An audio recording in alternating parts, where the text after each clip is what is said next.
like a lot of people are actually very shocked that Singaporeans speak English. Oh, They're like, really? oh my god, that's your first language. Yeah. No, for real.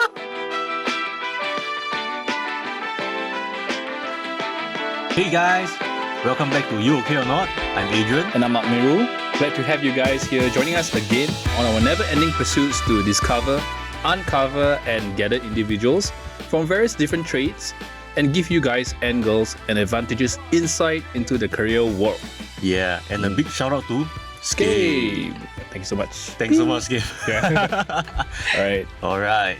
So today we have a guest. Would you like to introduce our guest today? Yes, bro. She's a very dear friend of mine. Bro, let me ask you something. Yeah, sure. How often can you boast to people around you, right, that you have a friend who worked in Silicon Valley? Wow. Not a lot. I usually boast my friend from NUS. NUS, NTU, SMU. Right. Okay, so without further ado, let us introduce my special friend here, Yeah. Wen Yi. Special friend. So I'm Wen Yi, I'm 24 this year. I used to intern in Silicon Valley under the Ngee Ann Poly GIP program. Yeah, for a year. So that's, yeah. For a year, very long. Usually Singapore intern only 6 months. Yeah, that's true. Yeah. I think because for them, right, they feel like 6 months not enough. Like you train your interns for the first 3 months and then they work 3 months and then they're gone. So I think 1 year is enough and I'm glad that it's 1 year, honestly. Yeah, I love that it's 1 year. 1 year of a fruitful experience. Actually, just for context, right? What is GIP? It's a global entrepreneurial internship program. So it's basically for people, for the entire Ngee Ann students to actually go and to go for that program so they can actually apply for it and see and go through rounds of interview to see what hits lah. Oh, so that one is like any other countries are not only Silicon Valley. Yeah. There are countries like, I think the Southeast Asia, Thailand, Indonesia, and then, I was just lucky to be able to go Silicon Valley. Oh, interesting. GEP. GEP. GIP. Actually, what made you want to take on this chance to? I think it's very interesting because whenever I look back at it, right, like I find myself wanting to go out of Singapore. Because one thing for sure for me is that when I reached year 3, I didn't want to stay in Singapore for internship because the interns, like the intern program that I heard are all really boring to me. I'm very sorry, but yeah, it's just really... Hey, I intern Singapore, no? Yeah, I think most of Singaporeans intern in Singapore during their schooling days. Yeah. But I think it's not something that I want to have. Because for me, I want to really explore like the different areas of life. So I think that's when I decided that, okay, if there's any opportunity that I can go overseas for intern, then I would grab it. And then just nice, I remember in one of our lecture halls, and then I think they came in, GIP, like lecturers came in to talk about it. And then that was when I knew like, okay, this was the chance. And I took it as my only chance. It was like a do or die thing. So I think, that's when I just... Wow. Quite serious, do or die. Yeah, really.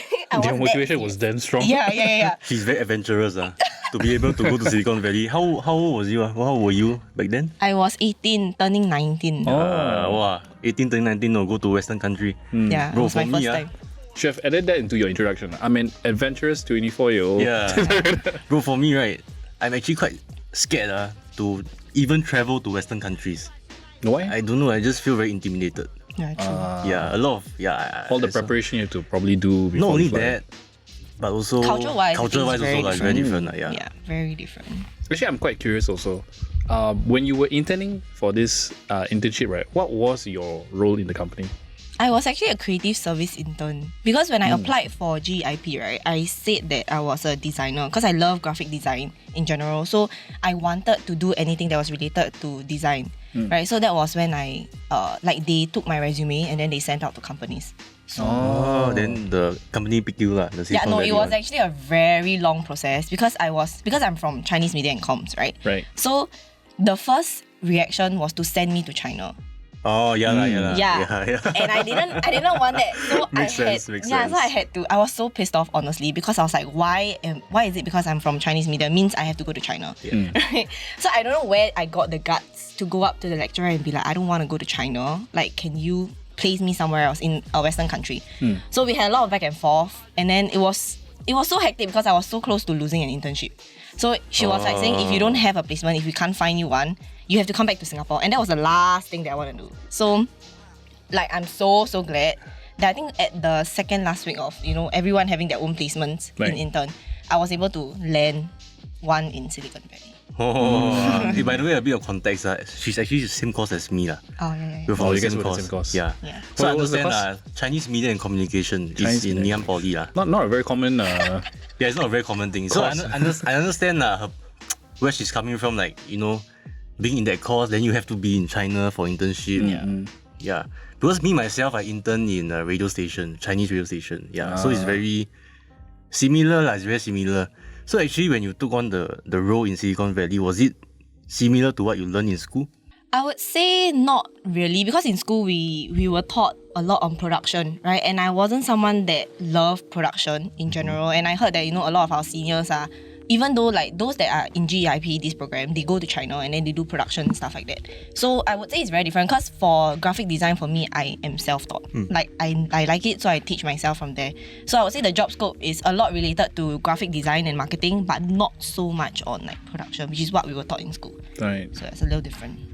Wow, not easy. Not easy. So because I thought that you got into the internship in Silicon Valley, right? Because you applied for it through your GIP program and you got it. But apparently that's not the case. Like, you had to fight for it. Honestly, I don't know where I got the guts from. Like, even until today, I'm like, where did I think that was the motivation. That I really wanted to, and I was a rebel, in a sense. I've always been a rebel. I always question, like, why does things have to be this way? Like, how society deems exist. So, must have been tough for her, because I remember during that period when she was fighting for this Silicon Valley thing, right? She was actually a project lead for our FYP. Yeah. So it was quite hectic for her. Yeah, and we were in Taiwan. I remember this so clearly because everyone else were talking about like their placements in internship. Like, oh, I got this company, I got a company. And then when everyone asked me like, so where are you going? I'm like, I don't know. I don't even know where I'm going. Like, I have no placements at all. Yeah. Everything's in there. Because I think our batch, right, she's the only one, right, who landed an internship that is not in Singapore. Yeah. It's through the special program. Actually, what's the success rate for the program?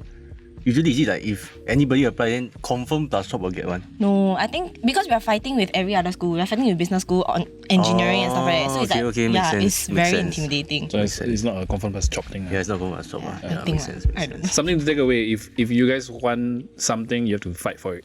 Yes. Yeah. And if you guys let's say you're in school, you want to go for internship, maybe you can try. I believe most of the schools should have this kind of a system. Yeah. That helps students to go overseas to do internship. Have is one thing lah. I mean, have also, but you still need to fight, right? But I think it's worth fighting for because you're getting out of your comfort zone. Definitely. Yeah. Speaking of this, right? You mentioned there's cultural differences overseas, right? What was the cultural difference that you saw or that you experienced when you were in Silicon Valley as compared to in Singapore? Oh, it's huge. Like, there's so many because the first is our accent. Same I said you also understand what? Huh? They can't understand us. I have a funny story. So previously I had an intern, right? I had an intern in my previous job. Yeah. She's from, I think she's from Sweden or something. Hey, don't do the accent here. No, I'm not gonna do the accent. So every time I speak to her, right, every 3 sentences, she'll go, huh? Yeah, they'll be like, pardon? I beg your pardon. Yeah. Because of the Singlish lah. What's my Singlish? Very Singlish. Yeah, I think that's like everyone. Because I was born and raised in Singapore, right? So like everyone else, I have that accent. And then it was so bad to a point whereby ordering a simple cup of coffee at Starbucks, they can't understand me. What's the way they order Starbucks in the Western country? What's the... How they order coffee? No, it's just in their accent. Oh. Yeah. And then when I speak like something like iced caramel macchiato, right, they can't understand. And they had to like, I'm sorry. It was to a point where I just give up ordering. Oh. Yeah, like I can't. I really just can't. So hard to understand, man. Yeah, like they're like, huh? And then you see them getting irritated, some of them. And I get irritated as well. I get so embarrassed. I was like, you know what, let me just leave. It's okay. Now you see why I don't like to travel to Western countries. But one thing that we have to accept is that Singlish in itself is a language. Yeah. Right? So sometimes people will be like, I'm speaking English to you. That's not true. We're actually speaking Singlish in Singapore. Yes. I think the accents, like how they hear it is so different. It's like a foreign language to them, It's so funny. But yeah, that was one. But how do you overcome this barrier over there? for that I was forced to overcome it because I had to eat, right? I had to order. So I would pick up like their accents. Oh my gosh, she's trying to be an American. Like she has the accent, right? But it's called code switching. They have to. It's a survival skill. No choice. I saw one video online about a Singaporean guy in Canada. Yeah. He was using the Canadian accent. Then he got. Was he cancelled? In a sense, I think. Yeah, a lot of For comments. real? A lot of hate comments. Oh my God. I think he was just doing a very random street interview. Oh yeah, I saw you saw the that. video? I saw that. He probably studied there for very long, right? I'm Okay, not I can sure, understand where Singaporeans are coming from. Okay, so like Yeah. if you're living overseas for like a very long time and then you come back Standard with one an accent, it's fine.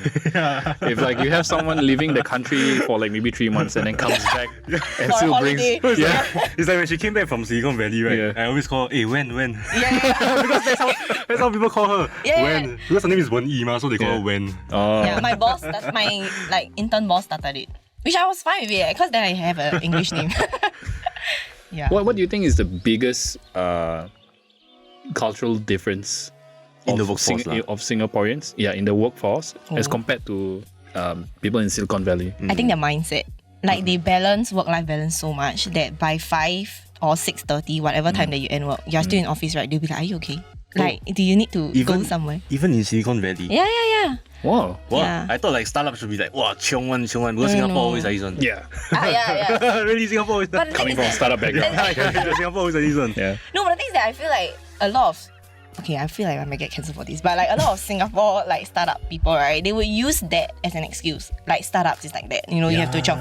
There's no life. I think that come to a point whereby there's a balance between chionging and between like having work-life balance. Because right now I feel like in Singapore it's wrong to have work-life balance. It means that you're not passionate enough, you are not hardworking enough, right? And a lot of people take on this mentality. I feel like it's so bad. I'm trying to like There's actually quite an interesting debate about this because many would say the work style in Singapore is very traditional because a lot of the businesses that are running here are traditional business, right? Because they're big MNCs and stuff like that. But the ones who were exposed to overseas, like work exposure, right? They actually say like, I went to the same exact company overseas, a different branch, but the culture is totally different and stuff like that. So it's really about it's not the company, it's the country, right? Yeah. And it's the people, It's the people. Because it's the people that makes the company culture. Mm. Yeah, correct. Company culture is think something. Yeah, it's something important. Yeah. You should look out for when you apply for jobs. Correct. Yeah. Then the question is, if the culture is really like that, how to change? Wow. Bro, very hard. It's really one person. Yeah. By one person. I think it starts from the management level, definitely. Because the management has the power to do stuff and to say stuff, right? So, but I feel like in Singapore, the management normally, they are really like by the book. They are very, I don't know, just very strict and very just, by the book, just deep. So I feel like that kind of translates to everyone. And I think in Singapore's education system is the same. Like we're brought up to just think the same, act the same, because it's comfortable. Like when you stand out, right, people will be like, oh my god, like she's, different. It's like how Singaporeans don't dare to ask questions. Exactly. Right? That never occurred to me. It's like, Is it? yeah. Do we not ask questions? No, we ask, but for our own benefit. Like if we, class participation and stuff like that, you ask for the sake of asking. You know what's funny, no? What? Sometimes when you are in school, right, then let's say, right, your school teacher invited some special guest to give a talk. Oh, The okay. teacher also have to specially, right, Pick up. pick out students to ask questions, no? He say, Like, any questions? Before the thing starts, right, later you ask this question. Yeah, they will spoon feed you the questions to ask. That's true, right? Yeah, it is true. We see that happening a lot. Yeah. Maybe the teachers who are watching here can comment in the comment section below. What was your experience? I mean, like, it's not wrong, lah. I mean, it's just the way it works here, lah. I mean, me myself, I also don't ask questions in a lecture hall. Yeah. Because overseas, right, when you go and order like, anything in general, like they will ask you, how's your day and stuff like that. They're very open to talk. But in Singapore, it's just you get yourself and you leave. So we're all very like introverted in a sense, I feel. Makes me think about this. Like, if you're extroverted here in Singapore, right? Are you considered extroverted when you In go elsewhere, over, in the US, for example? Like, No, I don't think so. You don't think so? No. Wow. because you first-hand experience it, right? Yeah. Would you say, okay, are you an introvert or extrovert? Introvert. You're introvert? Yeah, I'm okay, then 100% hard to say. hard to say. When you were interning in the company that you were in Silicon Valley, right? What are some of the traits that you picked up from working over there? I think to be very, how to say, I wouldn't say it's a trait, but more of like just to be more relaxed and not so critical on myself. Because I think one thing that I came to realize that I'm very hard on like, the outcome. But it's always not about the outcome, but the progress. So my boss, my ex-boss, he used to tell me that it's always not about, like, don't think about the outcome, but enjoy the progress. Because he keep telling me to enjoy it. But as a Singaporean, I'm like, oh my God, how do you enjoy the progress? It's always about the outcome. It's always chasing after the outcome. So I think that was one thing that I learned, like, a lot from him.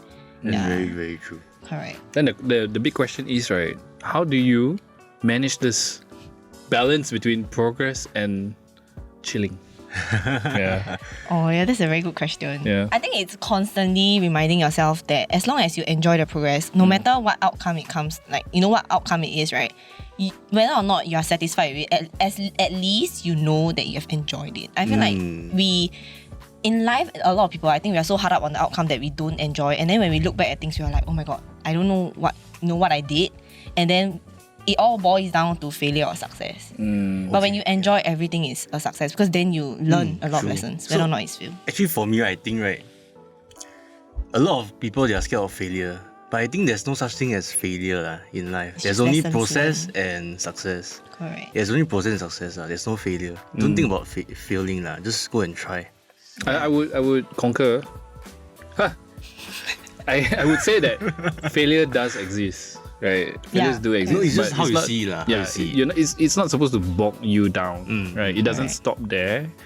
You progress after Correct. one failure, then the next failure, then you progress and you Yeah. get better over time. Yeah, because I always believe that failure comes with lessons learned. And then as long as you learn the lesson, I think you're better, right, moving forward. So, yeah. True. This is really a throwback to our first episode with Scape.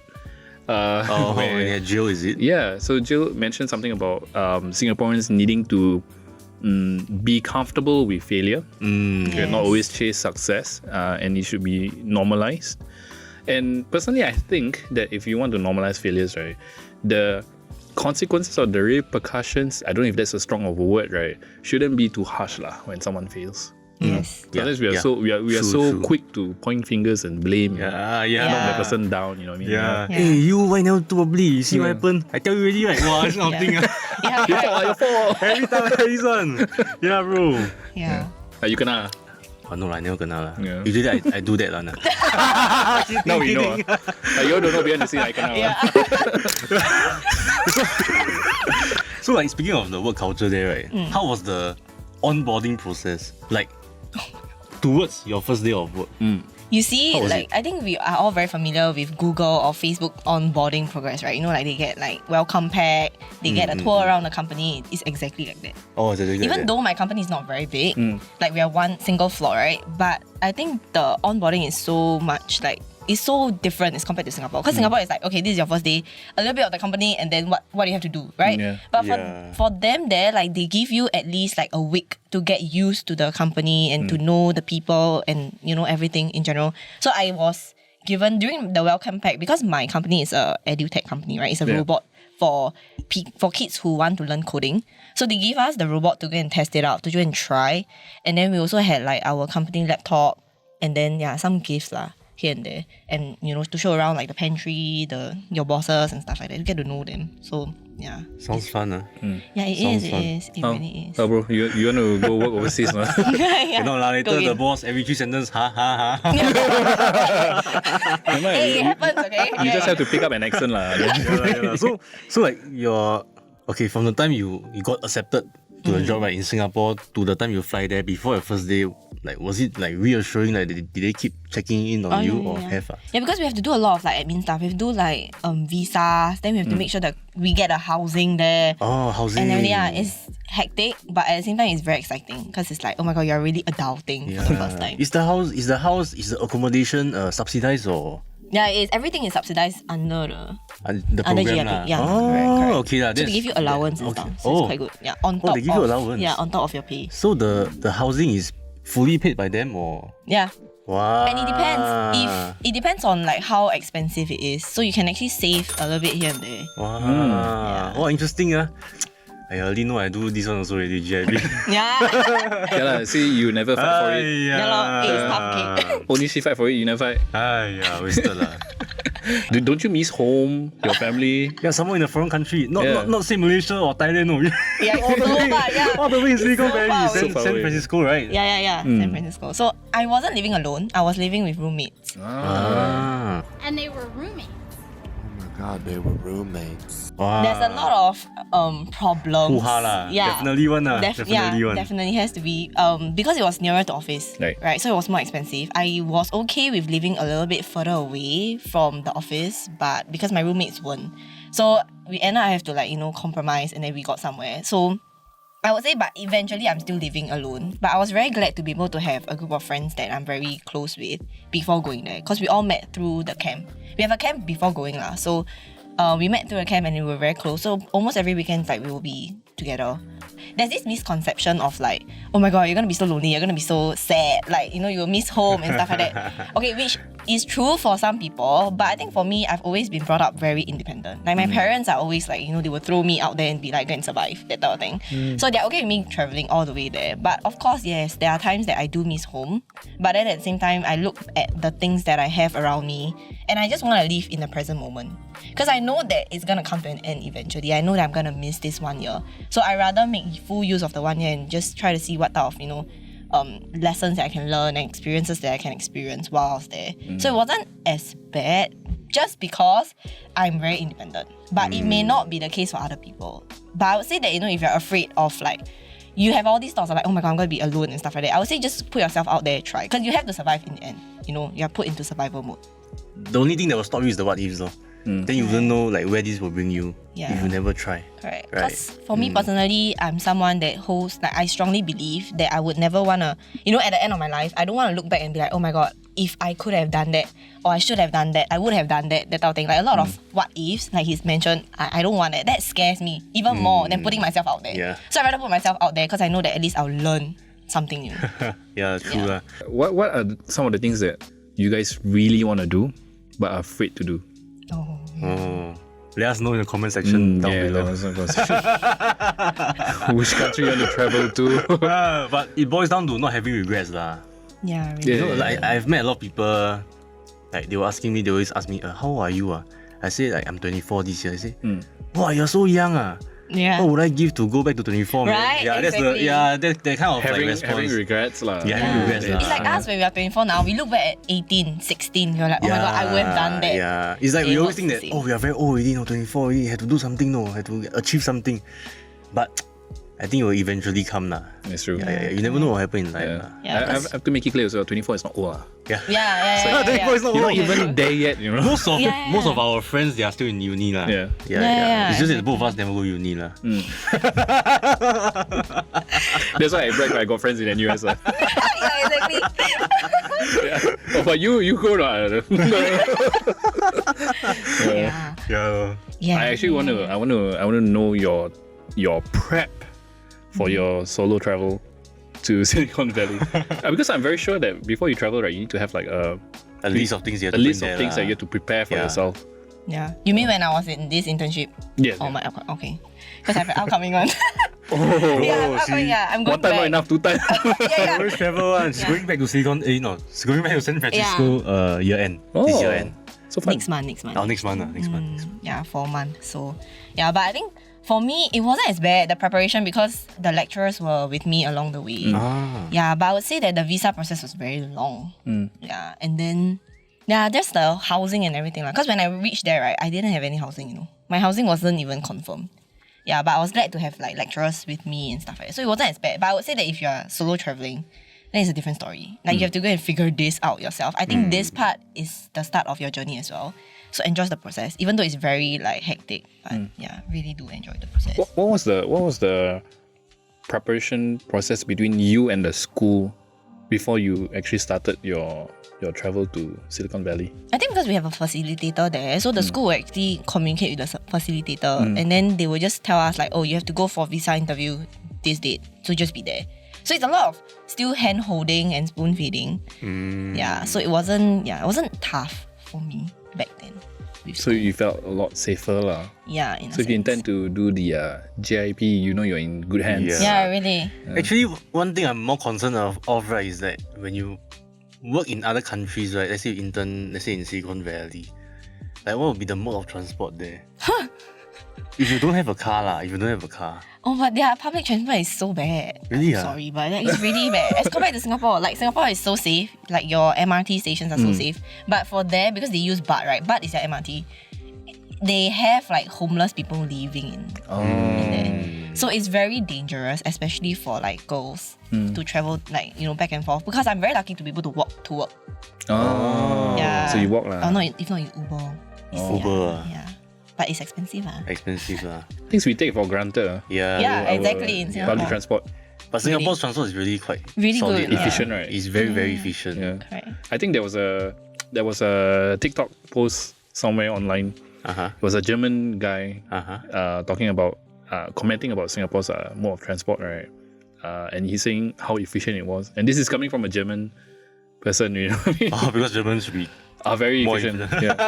Except for the trains, the trains are quite late, right? So whenever they see the MRT on time, right, they whoa. Yeah. Then they should have go Japan.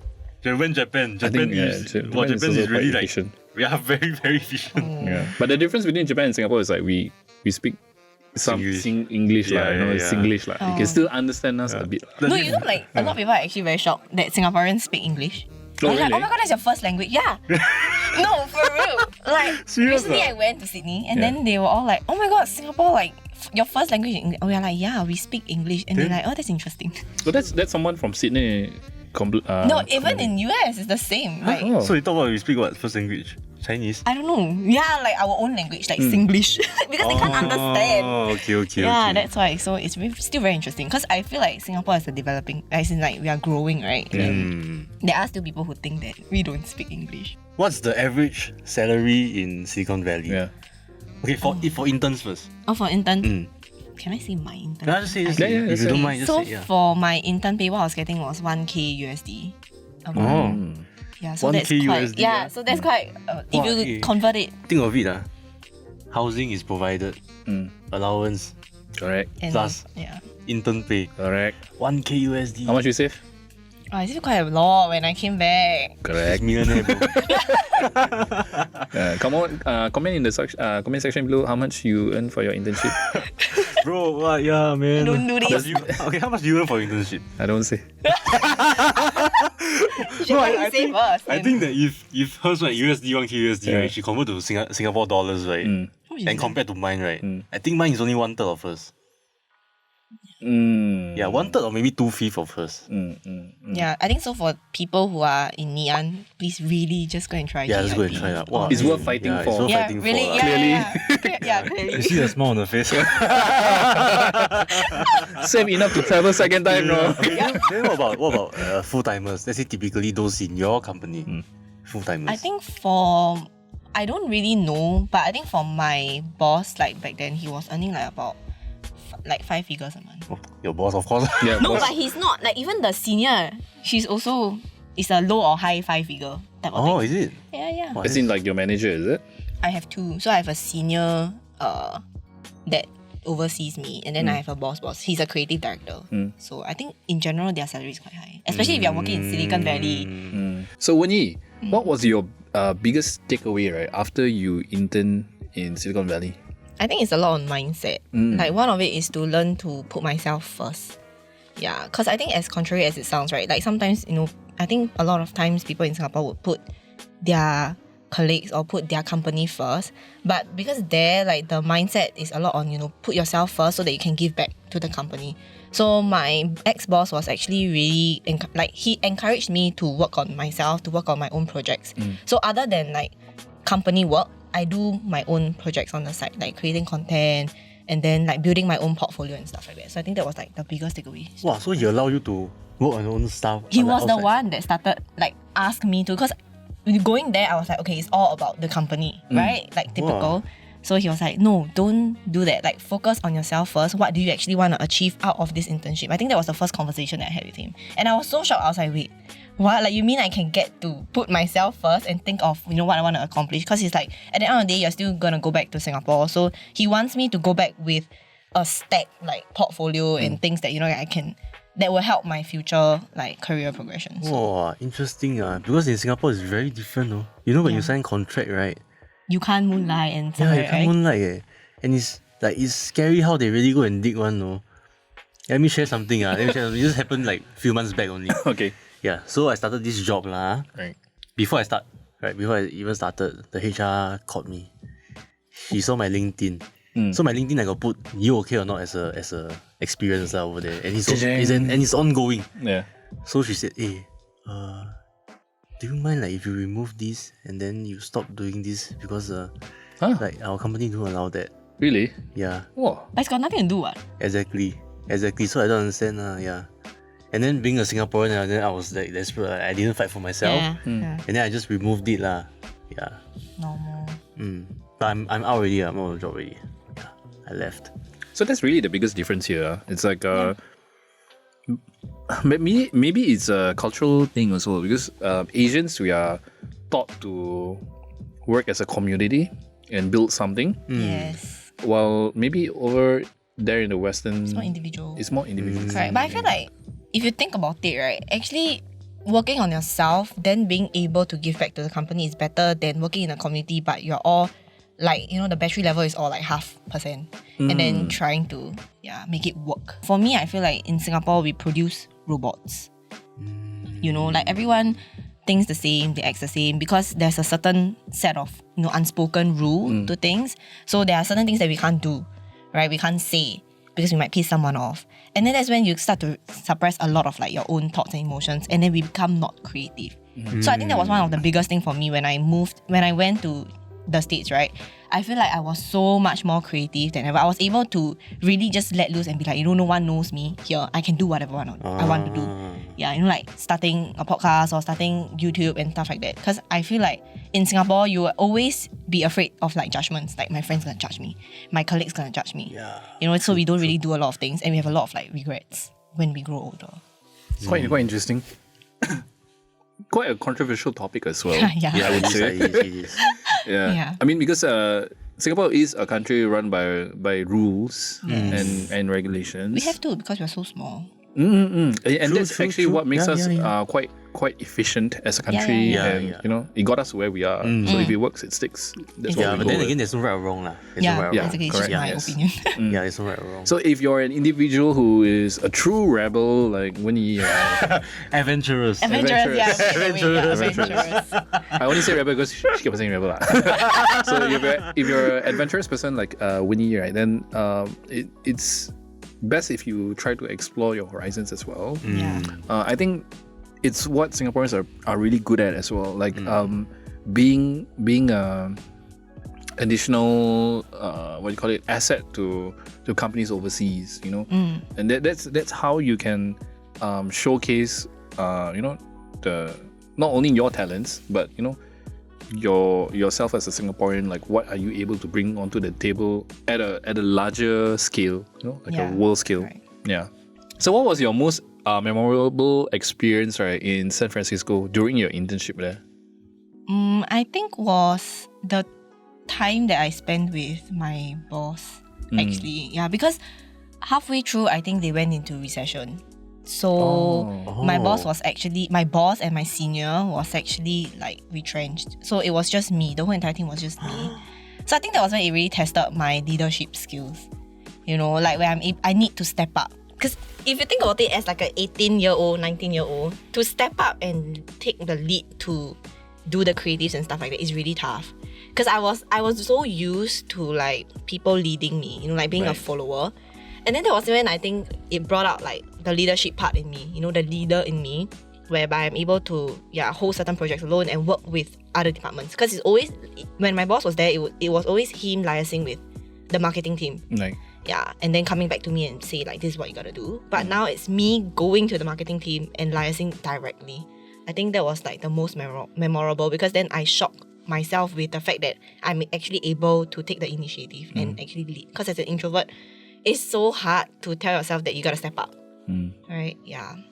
Oh, it's not easy for a 18, 19-year-old to step up and take such a huge task. Especially when you're just an intern. Yeah, and I was so scared to like, what if, what people would say about me if I were to just step up and be like, start leading? Because will they think that I'm trying to, take over? Intern, gay kiang, this one. Yeah, exactly. That's the fear that I have. But I was like, there's no choice. Because if I don't do that, then not being initiative, I think it will pull the whole team down. So. Was there fear of failure as well? Of course, because it was my first time. Okay, it wasn't my first time leading because like he mentioned, I was one of like the project lead for FYP. But it's so different because it's with your friends. But when you're actually working with like full-timers, people who are older than you, it was so like, it was so scary. But at the same time, I think that was when I told myself that even if I failed, at least I learned like how to lead. I developed this skill set. Yeah, which I believe will actually help me. I think I trusted the whole process. I told myself that, okay, I'm just going to trust in myself, in my capabilities, and just go with it. I didn't have time to think. So, yeah. I think this Gen Z right there, you guys are quite mature. Because I remember when I was 18 and 19, I'm still playing soccer and basketball. Leading a team, what is that? Talking to other departments, what? For yourself, going to this GIP definitely was not an easy feat, right? Because you had to fight for it. But there must be substance to why you can even fight for that position, right? And you mentioned your resume. That played a pretty big part in your application, right? Yes, how do you prepare for this? Okay, so since when I was in year 2 of poly, I knew we had a module, I think it was the web design or something like that. So during that module, I discovered like my passion for design. I knew I wanted to do something related to design, right? Because all the other modules, to be very honest, like I wasn't really interested in. It was just like meh to me. It was just to pass. And then that module really sparked like my interest. So I think from then on, I decided that, okay, I want to build my portfolio on design because I want to be a graphic designer. So that was when I started to create my own like resume. It was horrible now that I look at it, but like I created my own resume. I actually went to like DM or like email companies and tell them that I would love to do design for you for free to build my portfolio. So you have to, I think one important thing is that you have to be able to swallow your pride and ego and be like, I'm gonna do things for free. Because in Singapore, I feel like for Singaporeans, it's like, no, I'm not gonna do that for free. Nothing is free on I have earth, to earn this amount. Exactly. But you better pay me. But for me, because I'm like, I was a student back then, like whether or not I earned that amount, I think what I needed was exposure and experience. So that was what I prioritized. And then I went to email them. You'd be surprised that actually a lot of companies are more receptive to it. I think mainly because it's also like free and also it helps them. Right, so that was when I built, on top of that, I built my own projects. So I'll come up with like creative brief and I'll just design everything from scratch. And then I'll add it into my e-portfolio. So that was how I started building like connections and experiences. I think that was when like my resume would stand out from the rest. Because I think it will always be, like if you look at maybe other people's like resume, right, you'll be like, oh, from school, like what did I, which CCA, that type of thing, like extracurriculum stuff or like rewards. But for me, I didn't have much rewards because I wasn't very like, I'm not a very studious person. So I hone into experiences. I have like, this company, that company, like doing designs and stuff like that for them. So I think that was when like I stood out as compared to the rest of like the people. Because a lot of people, when they graduate from schools, right, they have this very, how do you call it? They expect to earn this certain amount without even having with any a degree. experience. Right. Yeah, with a degree. Because I think there's still this misconception of like a degree is important. Like, you are able to go out there and be like, I graduated from NUS, NTU. But if you realize in the real, because I'm working in the, in whatever industry that I'm working in, I feel like if you speak to bosses, right, they would tell you that honestly, yes, degree is important to a certain extent. But eventually what they're looking at is the experiences and what you can actually give back to the company based on your experience. Because whatever that you learn in school, right, is just theory-based. So if you go out there and work, you realize that theory-based stuff doesn't really help in terms of real life, stuff that's going on. So, yeah. It's the one holding the cert that matters. Yes. Right? Yeah. Correct. Yeah, it's you that matter, not the cert. Yeah, because I feel like for us especially, there are a lot of people or our friends, like when we ask them like, so what are you going to do after uni? they'll look at you and be like, I don't know. Like even for my very close friends, they'll be like, I don't know. Like I just get a cert first and then I'll think about it. But there are also people who I recently met. Like there's one of my friends, he went to Sydney to study. He's very certain of what he wants to do after getting that cert and how that cert is able to push him further. So I think like people like that, like going to get a cert, like is good. Because it really depends on the industry that you're in as well. If you're like a doctor, please, by all means, go get a cert. Lawyer, go get a cert. But if you're like creative, then I would say that, for me especially, like experiences is really more important. Definitely. Doctor definitely must have cert. Yeah, depends on the industry. The doctor no cert, don't come to me. Exactly. I heard this podcast, they say, doctor no need cert, no experience. Faster go and open somebody. Yeah, exactly. We have to make it clear. Yeah, we have to make it clear. Things like a pilot and all that, you do need Yeah, go and get a cert. But even that said, right? Like you mentioned, you even went out your way to do projects for free for companies, so that you can grow your portfolio, right? That portfolio in itself is like your certification for your creative work, right? Because you're taking time off your personal time to make something, to create something, to build something, and that's I don't think that's something a normal student would do. Because you'll just be focusing on your studies and all that. And to be fair, it is tiring. Okay? To study is very tiring. And then you need to get good grades and all that. On top of that, you still have to build something of your own.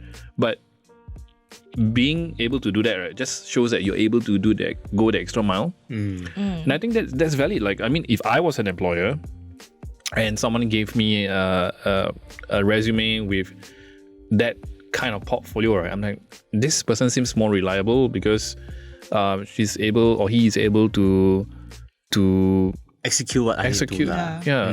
Because I feel like one important thing is also, for me at least, I feel like differentiating myself from the rest is important. Like I know this is what makes me good enough for you to hire. There's this level of confidence. Because I feel like not a lot of people are confident enough to say that, like, are happy or are not afraid to say that, this is what makes me different from the rest. Because we always feel like, we are equal. We want to try to be more, But I feel like for me, when I knew that this was what made me different, I used that as a leverage. As bad as it sounds, I used that as a leverage. And I know that every interview, because you can imagine like the interviewers are there for like the whole entire day. So what makes you different from the rest of the people that they just heard, right? So when I came in, I knew that I'm not going to be bragging about the GPA that I have because my GPA was like so low. So nobody cares about it. So I went in there and I'd be like, okay, so this is the experiences and this is my work. So I think that was like, because I did speak to like the lecturers and asked like what made me different from the rest. So they did say that it's really, it shows like who you are as a person with whatever work that you are doing and whatever path that you are doing. So yeah. But if everybody all do portfolio, what makes you different? Your high grades, right? So exactly. So it's always good to have. Best of both worlds. Best of both worlds. Ideally. Correct. And with that, we've come to the end of our show. Thank you so much, Wen Yi, for coming down and sharing your experiences with us. Internship overseas in Silicon Valley. Very, very rare experience. Very, very rare. Thank you for having me. Do you have any words that you want to share with the audience? I would say for people who are still thinking, or you're in your poly days or just, A-level maybe, and you're thinking of whether or not you should, go overseas for intern or just intern in Singapore. After hearing this podcast, I hope that, you'll be able to know that it's important to put yourself first, to know what you want. Because if you want to do like an intern overseas, please find an opportunity by hook or by crook. Just get yourself out there. Because it's really going to change your life, honestly speaking. Like everyone who I spoke to after this GIP that internship has really changed their life. So go do it. Just do it. So apparently, right, our friend here, Wen Yi, she has a podcast channel. So. A fellow podcaster. Yeah, the podcast community in Singapore. Come do a quick shout out. So my podcast is a lot of mindset stuff and life lessons that I've learned in general. So no filter. It's our life seasons. So if you guys like stuff like that, then you can go and take a listen. Life decisions, her mindset, how she is now after she went for the Silicon Valley, who she is after meeting Mark Zuckerberg. How can I never say this? Did you meet Mark Zuckerberg? Yeah, I mean he's my neighbor. Okay, so you know more about this, right? Okay. Please listen to the podcast. Yes. Right. So once again, a big thank you to Scape. Yeah. Thank you, Scape, for Thank you, Scape. supporting this video podcast. Yep. And making this happen. And do check out our previous episode. Right, we have we talk about someone who designed miniature cars, like Hot Wheels. Hot Wheels, Custom Can you design. imagine? He said that Hot Wheels is worth more than gold.